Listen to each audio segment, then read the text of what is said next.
coming like we three-footed. Got me feeling like I'm in my new prime. Let's get it all right, all right. I just wanna have some fun. I wanna have some fun tonight, yeah. I just wanna have some fun. I wanna have some fun tonight, yeah. I just wanna have some fun. I wanna have some fun tonight, yeah. I just wanna have some fun. Have some fun. Have some fun tonight. Bonjour et bienvenue dans le jour d'après du monde de la formation et de l'éducation, une émission qui a pour ambition de vous faire découvrir comment les acteurs numériques de l'éducation et de la formation vivent et agissent cette période de confinement, comment ils voient l'avenir et comment ils vont agir dans les mois qui viennent. Mais cette émission a également pour ambition d'essayer de tracer quelques perspectives d'avenir. Et donc aujourd'hui, focus sur les EdTech. Les EdTech, c'est les nouvelles technologies au service de la formation et de l'éducation, toute une filière que certains appellent même les startups de l'éducation. Et aujourd'hui, nous avons le plaisir d'accueillir 4 invités. Il y a tout d'abord Sharon Sofer, bonjour. Bonjour. Vous êtes présidente et fondatrice de Startup for Kids. Bérangère Perry, bonjour. Bonjour. Vous êtes, directrice du marketing et communication de Global, c'est ça ? Tout à fait, c'est ça. Nous avons aussi le plaisir d'accueillir Alban Miconnet. Vous êtes président de Digital University. Bonjour, Alban. Bonjour, Jérôme. Et puis Rémi Schall, bonjour. Bonjour. Vous êtes directeur général d'EdTech France. Merci de participer à cette émission en mode confinement, une émission qui est, je le rappelle, en direct sur les réseaux sociaux, sur Facebook, sur Instagram, également sur Twitch. Je vous rappelle que c'est une émission entièrement interactive, que vous pouvez poser vos questions. Je peux les recevoir en direct sur mon ordinateur et puis vous pouvez poster vos réactions. On est dans une émission en live et totalement interactive. Et comme en ce moment nous sommes obsédés par le temps, dans cette émission, nous vous proposons 4 briques. Le temps du confinement, aujourd'hui, demain, après-demain et quel futur. Et donc, tout de suite, pour mieux connaître les EdTech et pour savoir comment elles vivent le confinement en ce moment, c'est la séquence aujourd'hui.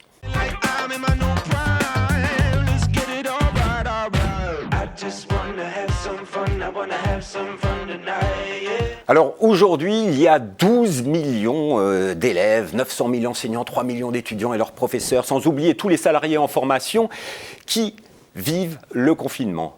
Et ils peuvent actuellement continuer à poursuivre leurs études, leur formation, leur scolarité grâce au EdTech. Rémi Schall, qu'est-ce qu'on entend exactement par EdTech aujourd'hui ? Alors, d'abord, merci de me donner l'occasion d'expliciter un peu ce qui se cache derrière cette réalité, parce qu'aujourd'hui, on a l'impression que tout est tech. Voilà, on prend un mot, puis on met tech derrière, et puis ça crée un concept. EdTech, c'est un concept qui existe déjà pour de vrai. C'est la contraction de Education et Technology, et c'est Education dans un sens anglo-saxon du terme, c'est-à-dire ça concerne toutes les formes d'apprentissage, pas simplement l'éducation des enfants. Et une EdTech, une entreprise EdTech, on va l'appeler comme ça, c'est une entreprise, une solution qui met une technologie au service d'une expérience d'apprentissage pour un enfant, un étudiant ou un adulte en formation. Voilà, ce sont toutes les sociétés qui, à un moment donné, vont nous permettre de vivre une expérience d'apprentissage augmentée, différente, grâce au numérique. Alors aujourd'hui, avec l'actualité, on a l'impression que tout le monde découvre ces EdTech, mais c'est vraiment, on est dans un monde de start-up, c'est des entreprises récentes, et aujourd'hui en France, ça représente combien d'entreprises ? Alors, EdTech France, qui est l'association dont je suis le directeur général, fédère aujourd'hui plus de 250 entreprises de la filière. On estime à 400 ou 500 le nombre d'entreprises qui peuvent avoir droit à cette étiquette en France. Ce sont des entreprises qui sont très différentes. Le e-learning, ce qu'on appelait avant numérique éducatif, ça date du début des années 2000. Il y a des entreprises qui sont déjà des acteurs qu'on atteint une certaine maturité. Et puis, il y a beaucoup de jeunes pousses, des entreprises très récentes qu'on appelle parfois des startups. Donc, c'est un écosystème qui est très riche, qui est très dynamique, qui propose des solutions qui sont très différentes et puis qui vont adresser ces solutions aussi à des publics qui sont très différents parce que c'est pas la même chose d'avoir une application pour apprendre à un enfant de 6 ans de lire le français ou d'avoir une solution qui permet à un adulte d'avoir accès à des contenus de formation en réalité virtuelle, par exemple. Votre connexion n'est pas très bonne là actuellement, mais on va continuer et on va faire avec.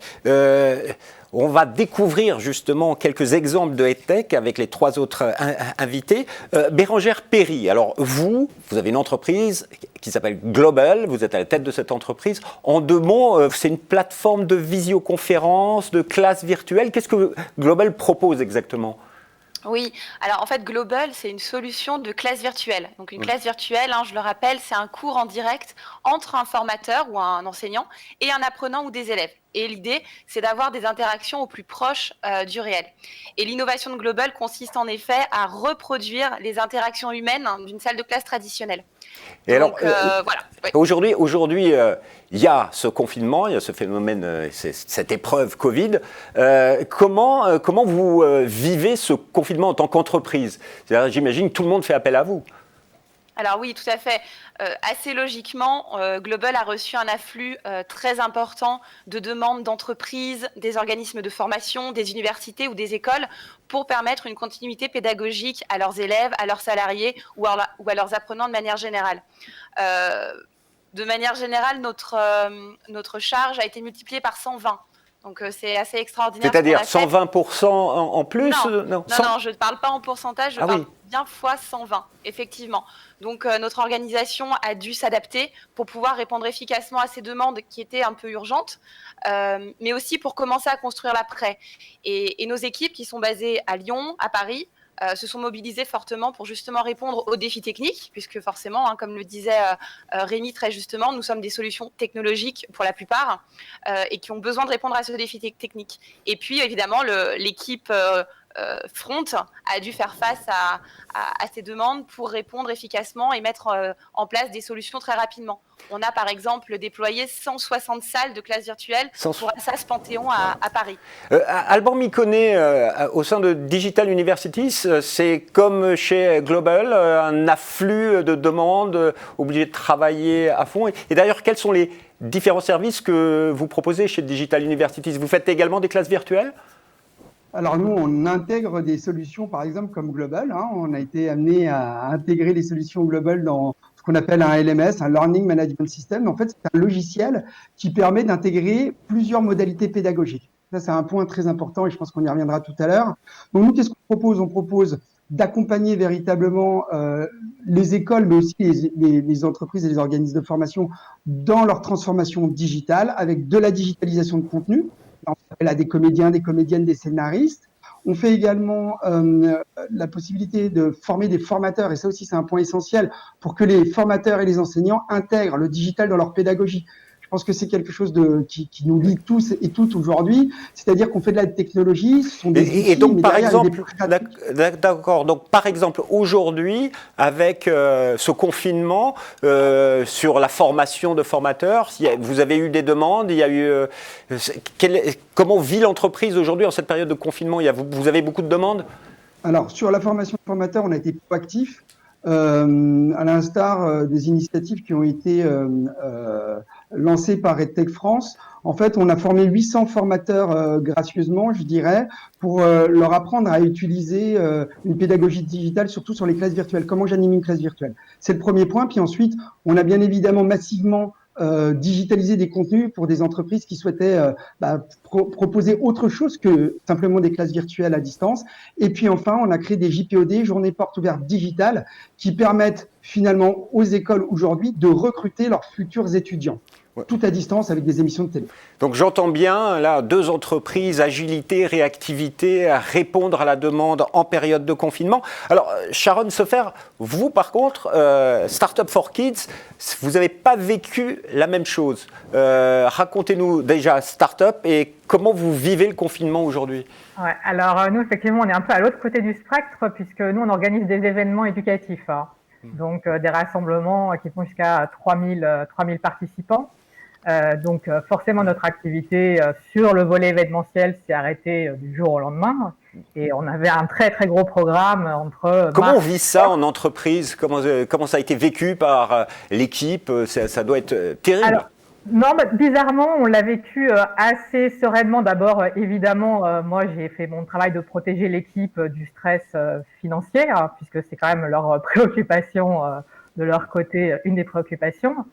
Et c'est vrai qu'il y a eu un coup de massue qui a duré quelques jours. Et en fait, on s'est vite dit collectivement que c'était le moment de tester les choses, puisque le digital, forcément, nous, quand on fait des événements, on peut toucher les personnes qui sont dans notre entourage, à proximité. Et on avait envie, évidemment, de toucher encore plus de monde et d'offrir des solutions et de mettre encore mieux, finalement, en expérimentation, ce qu'on permet aux gens de découvrir lors des événements. Alors, vous expérimentez des choses actuellement, vous lancez des nouveaux produits.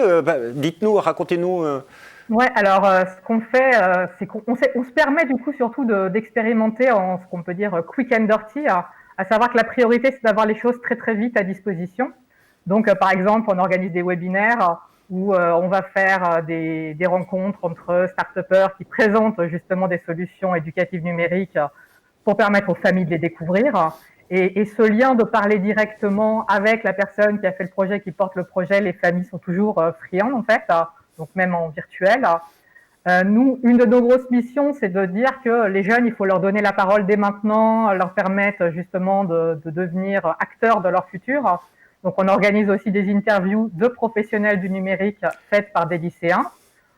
On est en train donc vraiment un foisonnement de propositions. Et Rémi Schall, on voit ce foisonnement qui est raconté avec des entreprises qui ont le vent en poupe, d'autres qui, face à la crise, souffrent un petit peu, mais il y a cette agilité sur l'ensemble des EdTech France. C'est le même constat que l'on peut tirer. Il y a un foisonnement, une agilité de tous les instants. Alors c'est vrai qu'on n'est pas tous égaux face au confinement, et c'est vrai pour les entreprises, et je suis heureux de voir ces deux témoignages qui montrent bien qu'il n'y a pas que des opportunités, il y a aussi beaucoup de risques, et que les entreprises EdTech, c'est d'abord avant tout des entreprises qui vont souffrir probablement de la crise. Et puis c'est un secteur avec des entreprises qui sont, pour un certain nombre d'entre elles, assez jeunes et donc aussi assez fragiles.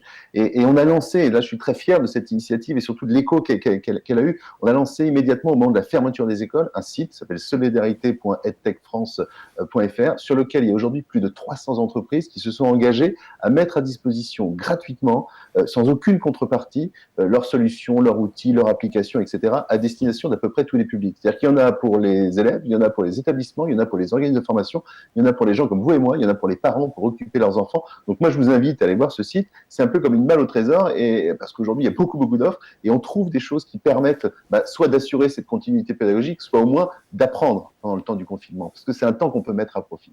C'est-à-dire qu'il y a une espèce de mobilisation de l'ensemble de la filière pour proposer des solutions face au Covid. Tout le monde a joué le jeu chez EdTech France. Ça nous paraissait évident, parce que tout le monde est impacté. On est tous élèves, parents d'élèves. Et face à cette crise, il fallait qu'il y ait une réponse qui soit exemplaire et qui soit solidaire. Et on a été parmi les premiers à vraiment lancer un site solidaire. Et je veux insister sur un point, c'est que pour les entreprises, ça a un coût. C'est-à-dire que mettre son produit gratuitement à disposition, c'est non seulement renoncer à gagner de l'argent, mais c'est en plus être obligé de renforcer les infrastructures. Parce que quand vous passez de 20 000 utilisateurs à 200 000, évidemment, tout ça, il faut des infrastructures pour le supporter.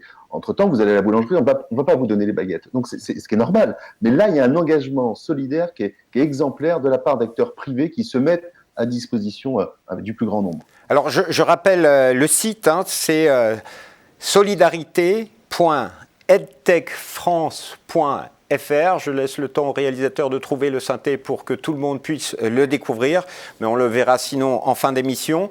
Sachez quand même que c'est aujourd'hui. On annonce un déconfinement le 11 mai, un déconfinement partiel, on va dire. Et qu'est-ce qui va se passer après ? Vous l'avez compris, c'est le moment de la rubrique suivante et demain.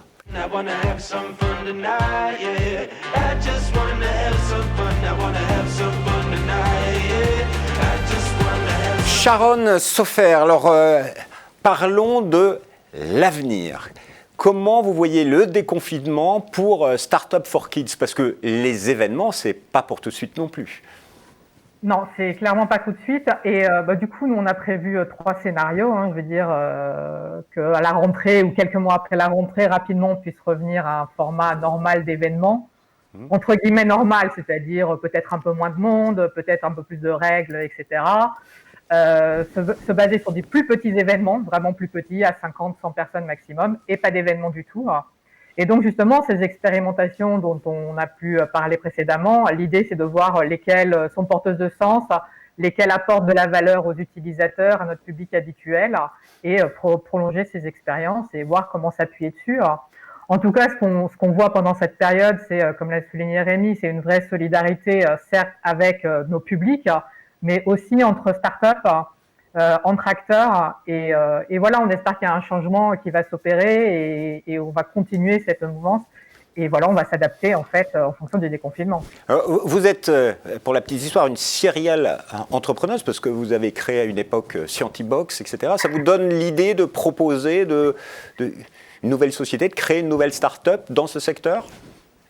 Alors, une nouvelle start-up, je ne sais pas si on va appeler ça une nouvelle start-up, puisque Scientibox, c'était effectivement mon projet juste avant. Mais c'est marrant que vous mentionniez parce que j'ai réutilisé ce qu'on avait pu faire dans Scientibox. On avait fait un magazine qu'on met du coup gracieusement à disposition des utilisateurs en PDF. C'est un magazine scientifique. Donc voilà, on le réédite, c'est l'occasion. Donc on est content de revenir à nos racines.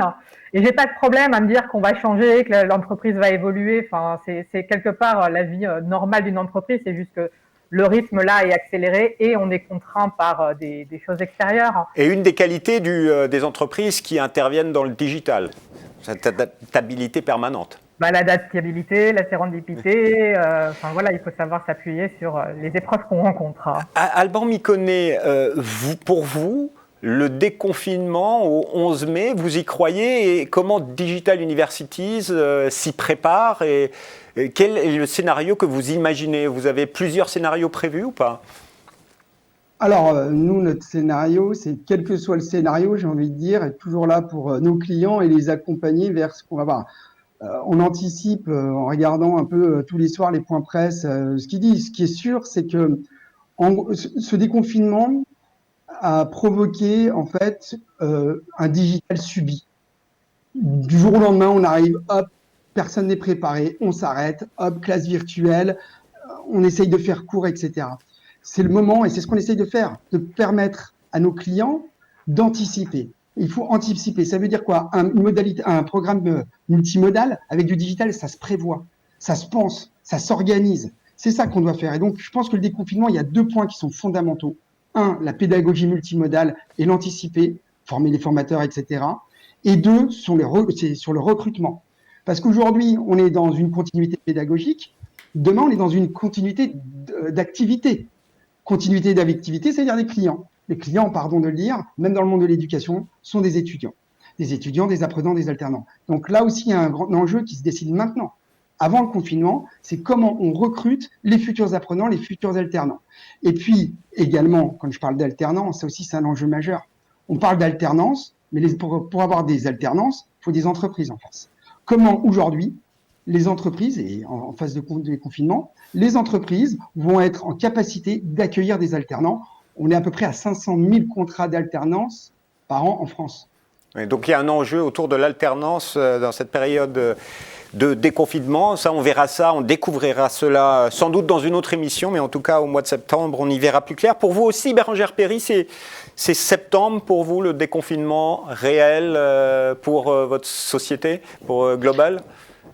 Dans le cas de Global, je dirais qu'on est déjà dans l'après-crise, puisque la crise, elle a effectivement accéléré de manière vraiment forte les prises de conscience vis-à-vis du digital au service du learning et donc de l'apprentissage. Et ce qui est super intéressant pour tout l'écosystème des tech, c'est que ça a élevé le débat. Ça veut dire qu'on peut maintenant aller voir des entreprises, on peut parler des universités qui ont des projets pédagogiques qui veulent monter. On a quelques petites coupes-sons, en tout cas moi, sur Bérengère. Bérengère, je ne sais pas si... Allô ? Voilà, ça y est, on vient de te retrouver au son. Formidable. Bon, je ne sais pas où ça a coupé, mais tout ça pour dire que nous, on est contents du fait que ça y est, on va pouvoir parler de projets pédagogiques avec des entreprises et des universités qui réfléchissent à mettre en place des solutions digitales pour faire des classes virtuelles, qui réfléchissent sur la manière de transposer des supports pédagogiques du face-to-face au distanciel, comment on met en place des outils de classe inversée. Donc, je crois qu'Alban, d'ailleurs, en parlera. Oui.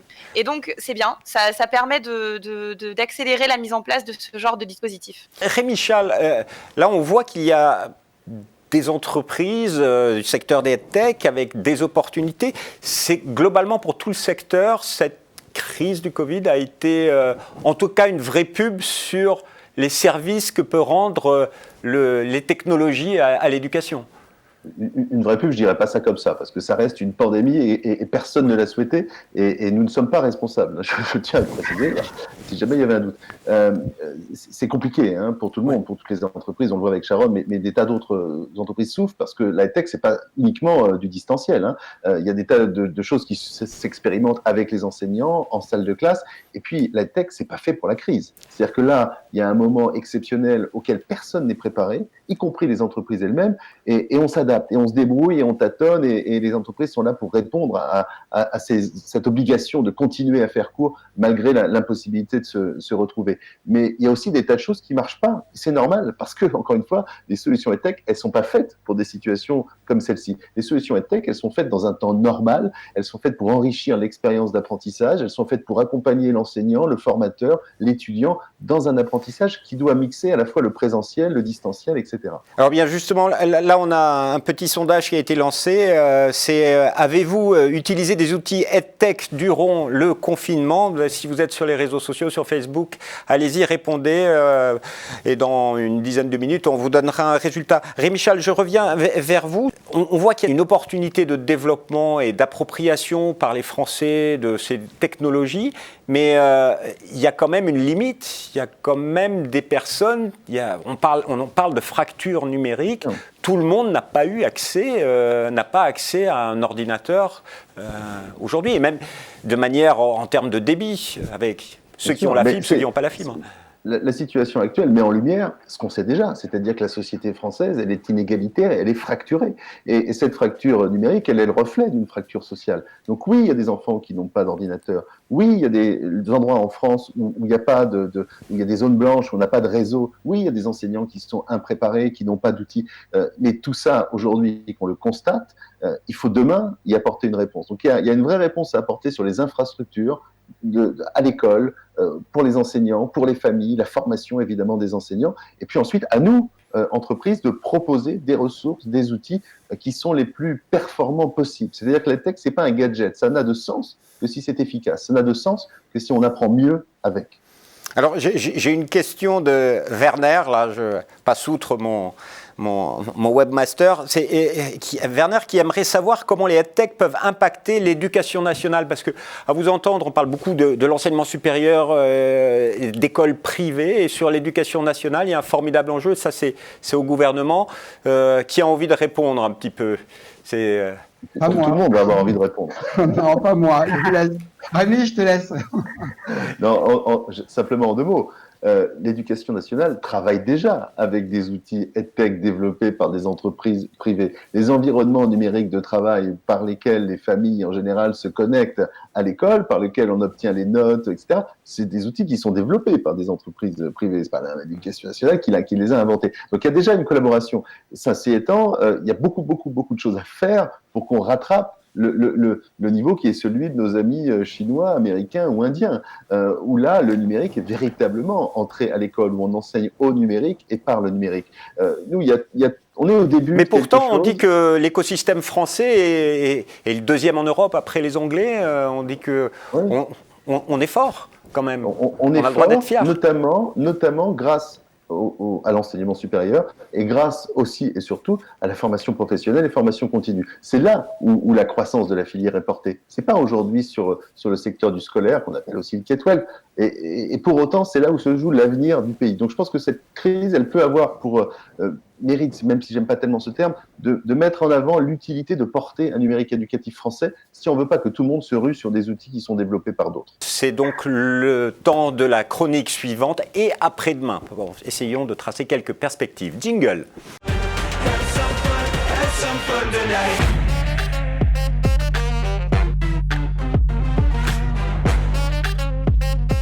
Alors, comment voir l'avenir? On a vu comment vous pensiez le déconfinement l'année qui vient, mais après-demain, quelles sont les pistes d'avenir pour les technologies et éducation? J'ai envie de commencer avec vous, Bérangère Perry. C'est pour vous, comment vous voyez l'avenir des EdTech à 2 ans, en 2021 par exemple?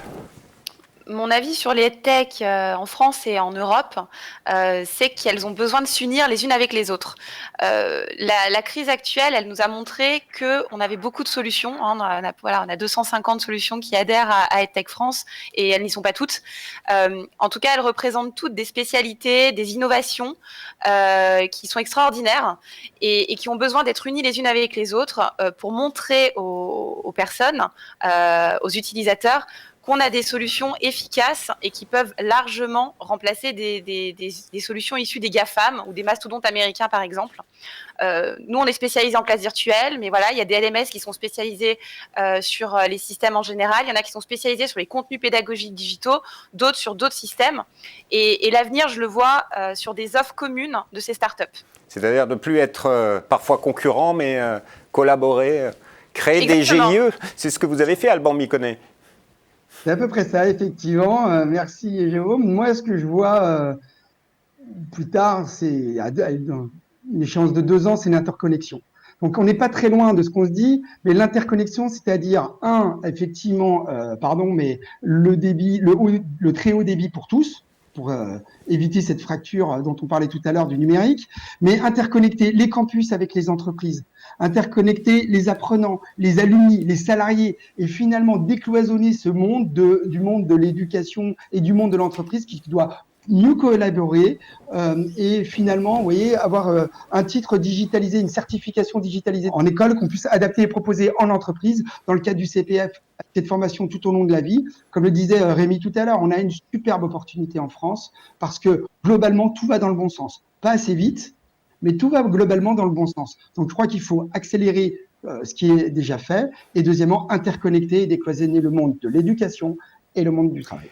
Sharon Sofer, vous partagez l'avis de Bérangère et d'Alban. Pour vous, comment vous voyez l'avenir ? Il y a encore du travail à faire, peut-être au niveau de convaincre encore les citoyens sur la relation entre écran et éducation, est parfois difficile pour certains parents encore. Ouais, je pense que justement, comme le soulignait Rémi, ce qu'on appelle le K-12, donc avant le bac, c'est encore compliqué aujourd'hui en France. Et ce qu'on peut espérer voir émerger, c'est en fait une cohabitation vraiment apaisée quelque part entre l'école, l'enseignant et toute la sphère EdTech qui propose des outils en fait. L'idée, c'est vraiment que les enseignants s'approprient ces outils et on trouve le meilleur usage. Et pour les familles, ça viendra aussi quand l'usage se fera naturellement avec enfants et écoles. C'est ce que vous voyez, vous, même pour votre start-up à 2 ans, c'est ça, un développement? Nous, notre mission, en tout cas, c'est d'accompagner. Donc, évidemment, on a déjà évolué du trait tech numérique vers le tech for good, développement durable, et dire que maintenant, il faut accompagner vers vraiment cet usage mixte entre le présentiel, le digital, et avoir la capacité à être très fluide entre les deux. C'est une des étapes vers lesquelles on va aller et accompagner toujours vers cette fluidité. Alors, j'en profite là, il y a le deuxième petit sondage qui vient d'arriver. C'est les EdTech, pour vous, c'est l'avenir ou c'est que pour les crises? Vous pouvez répondre. J'ai fait une faute professionnelle, j'ai pas regardé les résultats du premier sondage être affichés. Vous m'en excusez, on va vous les donner tout à l'heure. Rémi Schall, pour vous, c'est quoi l'avenir? La vision globale du secteur pour EdTech France, c'est quoi? D'abord, je pense que les gens vont répondre 100%, parce que par définition, ils sont en train de vivre en ce moment même une expérience EdTech. Ils nous regardent via leur ordinateur, leur smartphone, et ils apprennent des trucs. Voilà, ça c'est une expérience d'apprentissage grâce au numérique. Ce qui est intéressant, et Sharon l'a soulevé, en ce moment, il y a des usages. Alors, c'est des usages contraints, c'est parce qu'on n'a pas le choix. Mais pour autant, je vois qu'il se passe des choses. Ce qui étaient les tâtonnements du début, aujourd'hui deviennent des habitudes et des pratiques. On a des enseignants, des formateurs qui n'avaient jamais utilisé un outil de classe virtuelle, qui pensaient que c'était pas pour eux, que c'était trop compliqué, compris Global ou un autre, et qui se sont rendus compte que c'était finalement pas si compliqué que ça et que ça rendait bien des services. Donc maintenant, il va falloir acteurs privés, acteurs publics, qu'on réfléchisse ensemble, qu'on travaille ensemble aux usages, au service de la pédagogie, pour véritablement, parce que c'est notre objectif à tous, acteurs privés, acteurs publics, qu'on soit dans l'enseignement supérieur, la formation professionnelle ou l'enseignement scolaire, c'est faire en sorte que l'expérience d'apprentissage soit la meilleure possible. Et dans un monde qui est numérique, il ne faut pas ignorer le numérique. À vous entendre, je vois qu'à l'avenir, il y a un gros travail à faire, tous ensemble, autour d'EdTech, entre le secteur privé, le secteur public et les citoyens, pour faire avancer la cause et profiter de ce que peuvent apporter tous ces outils EdTech. Et là, j'ai fait quelque chose, j'ai fait une petite erreur parce qu'on ne dit pas outils EdTech, c'est ça, Monsieur Schall? Bon, on peut dire outils, solutions, ressources, applications, plateformes. Enfin voilà, c'est un mot valise. On y met ce qu'on veut, dès lors que c'est faux. Alors on arrive vraiment là en toute fin d'émission. C'est l'heure de la dernière rubrique. C'est sur le futur. On va faire court. Jingle, cher réalisateur. Have some fun tonight.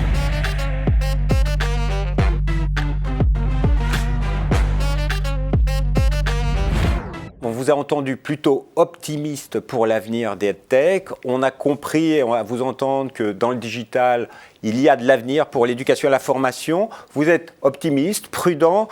Pour cette dernière rubrique, j'ai envie de vous interpeller un par un, de manière assez courte, parce qu'on a déjà débordé sur le temps.